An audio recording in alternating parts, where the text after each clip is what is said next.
जब मैं जाड़ों में लिहाफ ओढ़ती हूँ तो पास की दीवारों पर उसकी परछाई हाथी की तरह झूमती हुई मालूम होती है और एकदम से मेरा दिमाग बीती हुई दुनिया के पर्दों में दौड़ने भागने लगता है। न जाने क्या कुछ याद आने लगता है। माफ़ कीजिएगा, मैं आपको खुद अपने लिहाफ की रोमानियत बताने नहीं जा रही हूँ। न लिहाफ से किसी किस्म की रोमानियत को जोड़ा ही जा सकता है। मेरे ख्याल में कंबल आरामदेह सही, मगर उसकी परछाई इतनी भयानक नहीं होती। जब लिहाफ की परछाई दीवार पर डगमगा रही हो।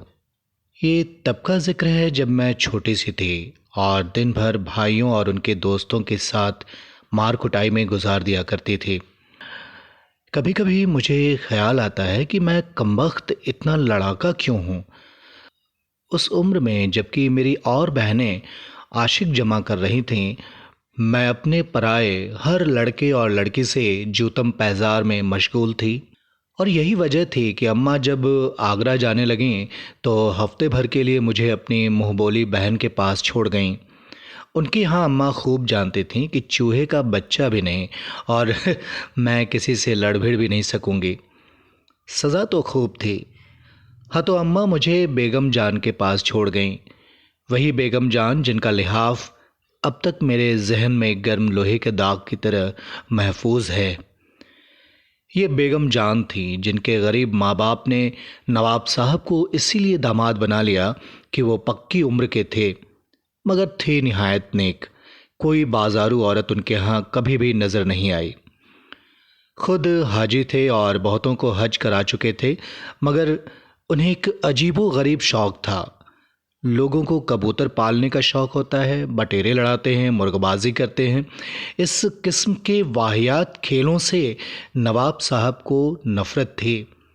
उनके यहाँ तो बस तालिबे इल्म रहा करते थे, नौजवान गोरे गोरे पतली कमरों के लड़के जिनका खर्च वो खुद बर्दाश्त किया करते थे।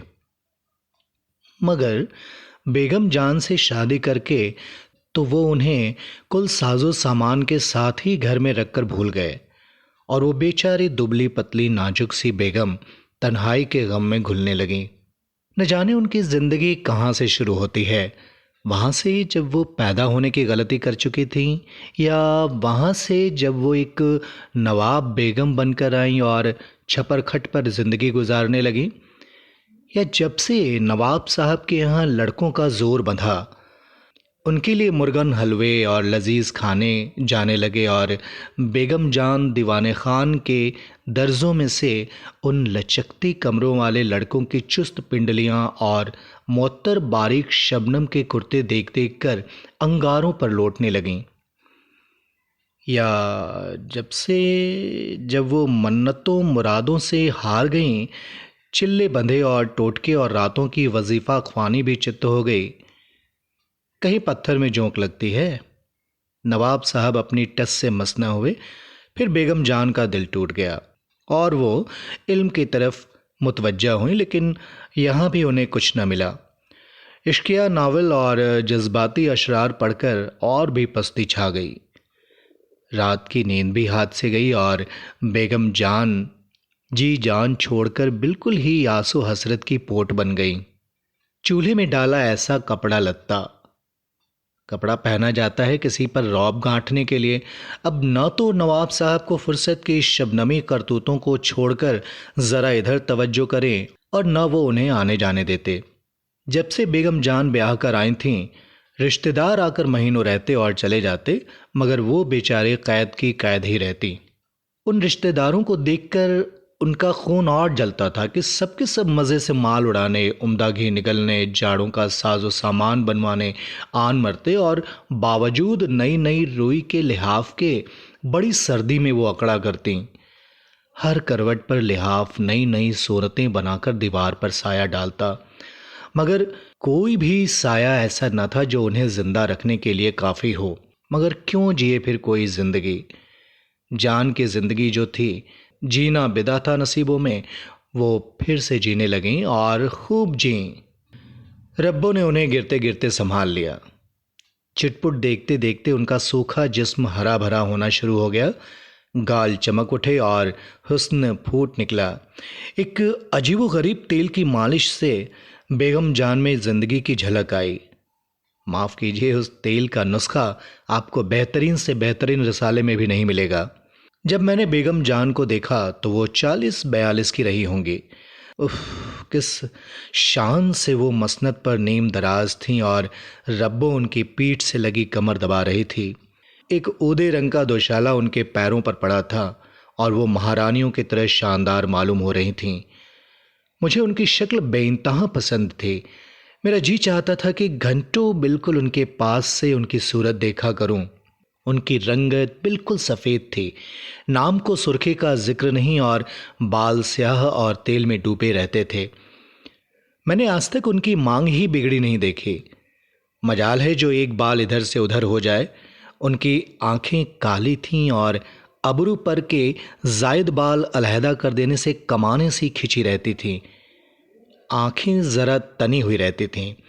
भारी भारी फूले पपोटे, मोटी मोटी आंखें। सबसे जो उनके चेहरे पे हैरत अंगेज जाज़बियत नज़र चीज़ थी वो उनके होठ थे। उमूमन वो सुर्खी से रंगे रहते थे। ऊपर के होठों पर हल्की सी मूछें से थी और कनपटियों पर लंबे लंबे बाल। कभी कभी उनका चेहरा देखते देखते अजीब सा लगने लगता था, कम उम्र लड़कों जैसा। उनके जिस्म की जिल्द भी सफ़ेद और चिकनी थी। मालूम होता था किसी ने कसकर टांके लगा दिए हों। अमूमन वो अपनी पिंडलियां खुजाने के लिए खोलती तो मैं चुपके चुपके उनकी चमक देखा करती। उनका कद बहुत लंबा था और फिर गोश्त होने की वजह से वह बहुत ही लंबी चौड़ी मालूम होती थीं, लेकिन बहुत मुतनासिब और ढला हुआ जिस्म था। बड़े बड़े चिकने और सफ़ेद हाथ और सुडौल कमर। तो रब्बो उनकी पीठ खुजाया करती थी, यानी घंटों उनकी पीठ खुजाती। पीठ खुजवाना भी ज़िंदगी की ज़रूरियात में से था, बल्कि शायद ज़रूरत ज़िंदगी से भी ज़्यादा था। रब्बो को घर का और कोई काम न था, बस वो सारे वक्त उनके छप्पर खट पर चढ़े कभी पैर, कभी सिर, कभी जिस्म के दूसरे हिस्से को दबाया करते। कभी तो मेरा दिल हौल उठता था कि जब देखो रब्बो कुछ न कुछ दबा रही है, मालिश कर रही है। कोई दूसरा होता तो न जाने क्या होता। मैं अपना कहती हूँ, कोई इतना छुए भी तो मेरा जिस्म तो सड़ गल के ख़त्म हो जाए। और फिर ये रोज़ रोज़ की मालिश काफ़ी नहीं थी। जिस रोज़ बेगम जान नहाते थीं, या अल्लाह, बस 2 घंटा पहले से तेल और खुशबूदार उबटनों की मालिश शुरू हो जाती, और इतनी होती कि मेरा तो तख़य्युल से ही दिल टूट जाता। कमरे के दरवाजे बंद कर अंगीठियाँ सुलगतीं और चलता मालिश का दौर, और अमूमन सिर्फ रब्बो ही रहती। बाकी की नौकरानियाँ बड़बड़ाती दरवाजे पर से ही ज़रूरत की चीज़ें दे जाती। बात यह भी थी कि बेगम जान को खुजली का मर्ज था। बेचारी को ऐसी खुजली होती थी और हज़ारों तेल और उपटन मले जाते थे, मगर खुजली थी कि कायम ही रहती थी। डॉक्टर हकीम कहते कुछ भी नहीं, जिस्म साफ चटपड़ा है। हाँ, कोई जल्द अंदर बीमारी हो तो खैर। नहीं भाई, ये डॉक्टर तो मुए हैं पागल। कोई आपके दुश्मनों को मर्ज है? अल्लाह रखे, खून में गर्मी है। रब्बो मुस्कुरा कर कहती और महीन महीन नज़रों से बेगम जान को घूरती। ओह ये रब्बो, जितनी ये बेगम जान गोरी उतनी ही ये काली थी। जितनी ये बेगम जान सफ़ेद थी उतनी ही ये सुर्ख, बस जैसे तपा हुआ लोहा। हल्के हल्के चेचक के दाग, गठा हुआ जिस्म, फुर्तीले छोटे छोटे हाथ, कसी हुई छोटी सी तोंद, बड़े बड़े फूले हुए होठ जो हमेशा नमी में डूबे रहते और जिस्म में अजीब घबराने वाली बू के शरारे निकलते थे। और ये नथुने थे फूले हुए। हाथ किस कदर फुर्तीले थे, कभी कमर पर तो वो लीजिए फिसल कर गए कूलों पर, वहाँ रपटे रानों पर और फिर दौड़ टखनों की तरफ। मैं तो जब भी बेगम जान के पास बैठती यही देखती कि अब उसके हाथ कहाँ हैं और क्या कर रहे हैं। गर्मी जाड़े बेगम जान हैदराबादी जाले कारगे के कुर्ते पहनती, गहरे रंग के पाजामे और सफ़ेद झाग से कुर्ते, और पंखा भी चलता हो फिर वो हल्की धुलाई ज़रूर जिस्म पर ढकी रहती। उन्हें जाड़ा बहुत पसंद था। जाड़े में मुझे उनके यहाँ अच्छा मालूम होता। वो हिलती डुलती भी बहुत कम थी। कालीन पर लेटी हैं, पीठ खुजा रही हैं, खुश्क मेवे चबा रही हैं, और बस। रब्बो से दूसरी सारी नौकरानियाँ खार खाती थीं। चुड़ैल बेगम जान के साथ खाती, साथ उठती बैठती और माशाअल्लाह साथ ही सोती थी। रब्बो और बेगम जान आम जलवों और मजमुओं की दिलचस्प गुफ्तगू का मौजू थीं। जहां उन दोनों का जिक्र आया और कह कहे उठे, ये लोग न जाने क्या क्या चटके गरीब पर उड़ाते, मगर वो दुनिया में किसी से न मिलती थी। वहां तो बस वो थी और उनकी खुजली। मैंने कहा कि उस वक्त मैं काफ़ी छोटी थी और बेगम जान पर फिदा। वो मुझे बहुत ही प्यार करती थी। इत्तेफाक से अम्मा आगरे आईं। उन्हें मालूम था कि अकेले घर में भाइयों से मार कुटाई होगी, मारी मारी फिरूंगी, इसीलिए वो हफ्ते भर के लिए बेगम जान के पास छोड़ गई। मैं भी खुश और बेगम जान भी खुश। आखिर को अम्मा की भाभी बनी हुई थी। सवाल ये उठा कि मैं सोऊं कहाँ। कुदरती तौर पर बेगम जान के कमरे में, लिहाजा मेरे लिए भी उनके छप्पर खट से लगाकर एक छोटी सी पलंगड़ी डाल दी गई। 11 बजे तक वो बातें करते रहे। मैं और बेगम जान ताश खेलते रहे और फिर मैं सोने के लिए अपने पलंग पर चली गई। और जब मैं सोई तो रब्बो वैसी ही बैठी उनकी पीठ खुजा रही थी, भंगन कहीं की। रात को मेरी एकदम से आंख खुली तो मुझे अजीब तरह का डर लगने लगा। कमरे में घुप अंधेरा और उस अंधेरे में बेगम जान का लिहाफ ऐसे हिल रहा था जैसे उसमें हाथी बंद हो। बेगम जान, मैंने डरी हुई आवाज निकाली। हाथ हिलना बंद हो गया, लिहाफ नीचे दब गया। क्या है, सो रहो? बेगम जान ने कहीं से आवाज दी। डर लग रहा है, मैंने चूहे की सी आवाज में कहा। सो जाओ, डर की क्या बात है, आयतल कुर्सी पढ़ लो। अच्छा। मैंने जल्दी जल्दी आयतल कुर्सी पढ़ी। हालांकि मुझे उस वक्त वो पूरी याद थी, फिर भी मैं कहीं कहीं अटक सी गई थी। तुम्हारे पास आ जाऊं बेगम जान? नहीं बेटी, सो रहो, जरा सख्ती से उसने कहा। और फिर 2 आदमियों के खुसर पुसर करने की आवाज़ सुनाई देने लगी। हाय रे, दूसरा कौन? मैं तो और भी डर गई। बेगम जान, चोर तो नहीं? सो जाओ बेटा, कैसा चोर? रब्बो की आवाज़ आई। मैं जल्दी से लिहाफ में मुंह डालकर सो गई। सुबह मेरे जहन में रात के खौफनाक नज़ारे का ख्याल भी न रहा। मैं हमेशा की वहमी हूँ। रात को उठना, रात को डरना, उठ उठ कर भागना और बड़बड़ाना तो बचपन में रोज़ ही होता था। सब तो कहते थे कि मुझ पर भूतों का साया हो गया है, लिहाजा मुझे भी ख्याल न रहा।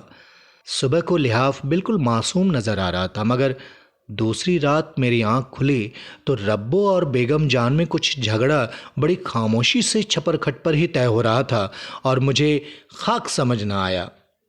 और क्या फैसला हुआ? रब्बो हिचकियां लेकर रोई और फिर बिल्ली की तरह चिड़चिड़ रकाबी चाटने जैसी आवाज़ें आने लगी। ओह, मैं घबरा कर सो गई। आज रब्बो अपने बेटे से मिलने आई हुई थी। वो बड़ा झगड़ालू था। बहुत कुछ बेगम जान ने किया, उसे दुकानें करवाई, गांव में लगाया, मगर वो किसी तरह मानता ही नहीं था। नवाब साहब के यहाँ कुछ दिन रहा, खूब जोड़े भागे भी बने। न जाने क्यों ऐसा भागा कि रब्बो से मिलने भी नहीं आता था। लिहाजा रब्बो ही अपने किसी रिश्तेदार के यहाँ उससे मिलने गई थी। बेगम जान न जाने देती, मगर रब्बो भी मजबूर हो गई। सारा दिन बेगम जान परेशान रहीं। उसका जोड़ जोड़ टूटता रहा। किसी का छूना भी उन्हें न भाता था। उन्होंने खाना भी न खाया और सारा दिन उदास पड़ी रहीं। मैं खुजा दूं? सच कहती हूँ, मैंने बड़े शौक से ताश के पत्ते बांटते हुए कहा। बेगम जान मुझे गौर से देखने लगी। मैं थोड़ी देर खुजाती रही और बेगम जान चुपकी लेटी रहीं। दूसरे दिन रब्बो को आना था, मगर वो आज भी गायब थी। बेगम जान का मिजाज चिड़चिड़ा होता गया। चाय पी पी कर उन्होंने सर में दर्द कर लिया। मैं फिर खुजाने लगी। उनकी पीठ चिकनी मेज की तरह तख्ती जैसी पीठ। मैं हौले हौले खुजाती रही। उनका काम करके कैसी खुशी होती थी। जरा जोर से खुजाओ, बंद खोल दो, बेगम जान बोली। इधर जरा शाने से नीचे। हाँ हाँ हाँ, वही। आ हा हा हा।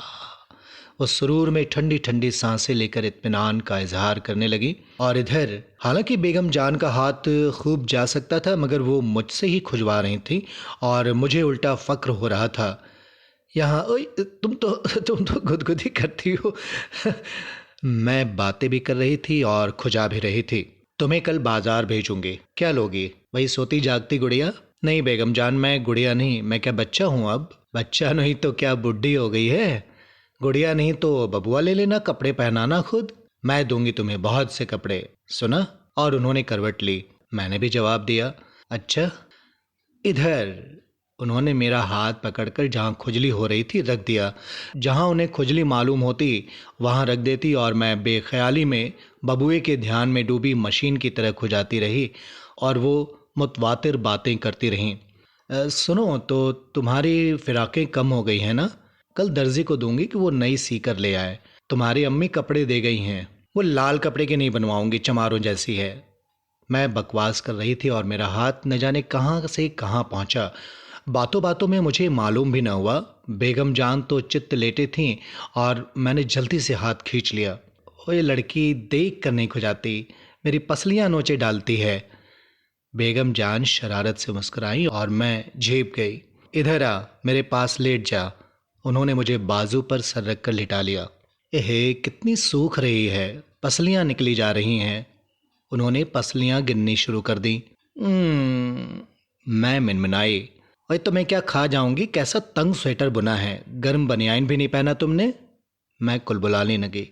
कितनी पसलियां होती हैं? उन्होंने बात बदली। एक तरफ 9 और एक तरफ 10। मैंने स्कूल में याद की हुई हाइजीन की मदद ली और वो भी ऊटपटांग। हटा लो हाथ। हाँ, 1 2 3। मेरा दिल चाहा कि किस तरह भागूं और उन्होंने जोर से भींचा।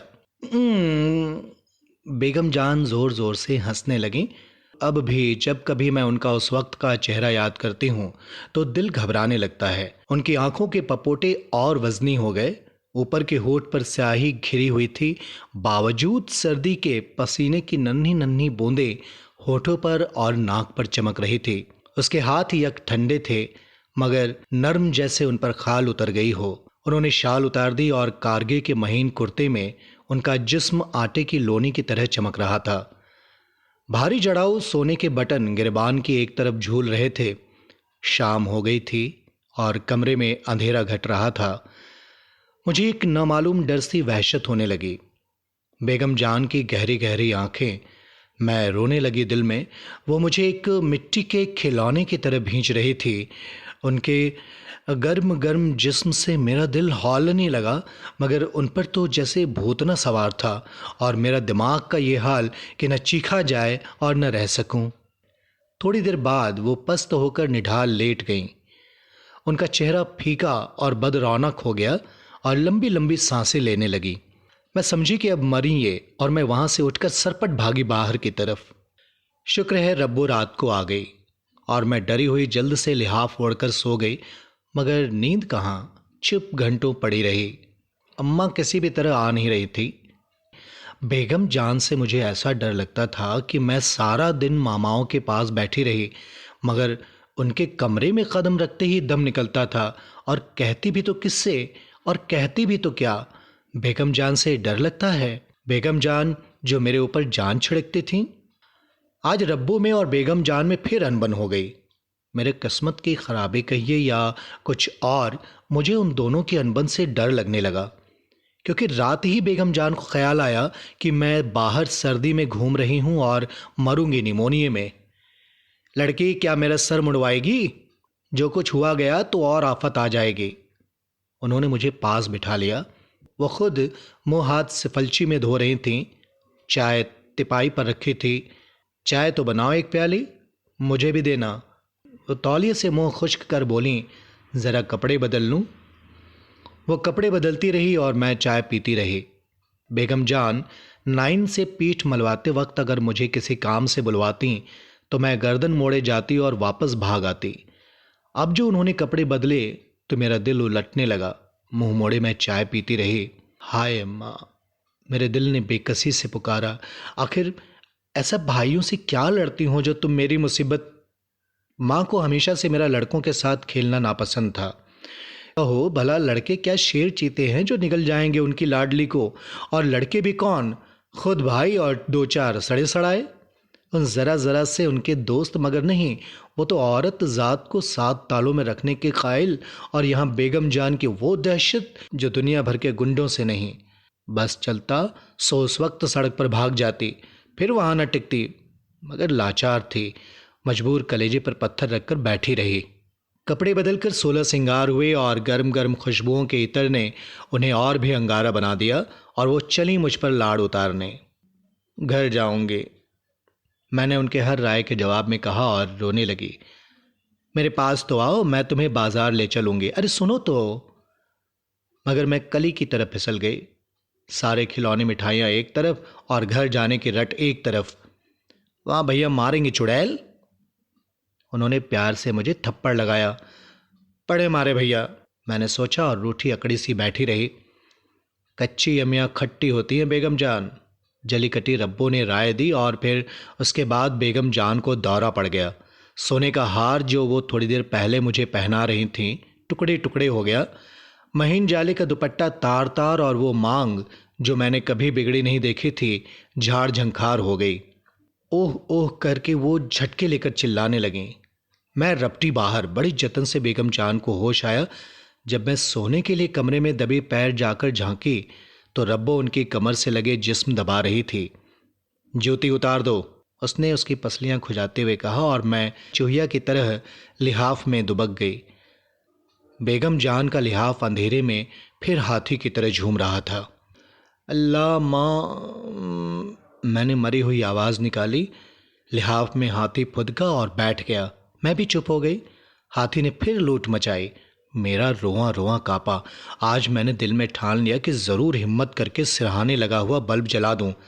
हाथ फड़फड़ा रहा था और जैसे उकड़ूं बैठने की कोशिश कर रहा था। चपड़ चपड़ कुछ खाने की आवाज़ भी आ रही थी, जैसे कोई मज़ेदार चटनी चख रहा हो। अब मैं समझी, ये बेगम जान ने आज कुछ नहीं खाया है और रब्बो मरदूद तो है ही सदा के चट्टू। ज़रूर ये तर माल उड़ा रही है। मैंने नथुने फुलाकर हवा को सूंघा। सिवाय इत्र संदल और हिना की गर्म गर्म खुशबू के कुछ और महसूस नहीं हुआ। लिहाफ फिर उड़ना शुरू हुआ। मैंने बहुतेरा चाहा कि चुपकी पड़ी रहूं, मगर उस लिहाफ ने तो ऐसी अजीब अजीब शक्लें बनानी शुरू की कि मैं तो डर ही गई। मालूम होता था गूं गूं करके कोई बड़ा सा मेढक फूल रहा है और अब उछलकर मेरे ऊपर आ जाएगा। अम्मा, मैं हिम्मत करके गुनगुनाई, मगर वहां कुछ सुनवाई नहीं हुई और लिहाफ मेरे दिमाग में घुसकर फूलना शुरू हुआ। मैंने डरते डरते पलंग के दूसरी तरफ पैर उतारे और टटोल टटोल कर बिजली का बल्ब दबाया। हाथी ने लिहाफ के नीचे कलाबाजी लगाई और पिचक गया। कलाबाजी लगाने में लिहाफ का कोना भर उठ गया। हाय अल्लाह, ये क्या! मैं गड़ाप से अपने बिछौने में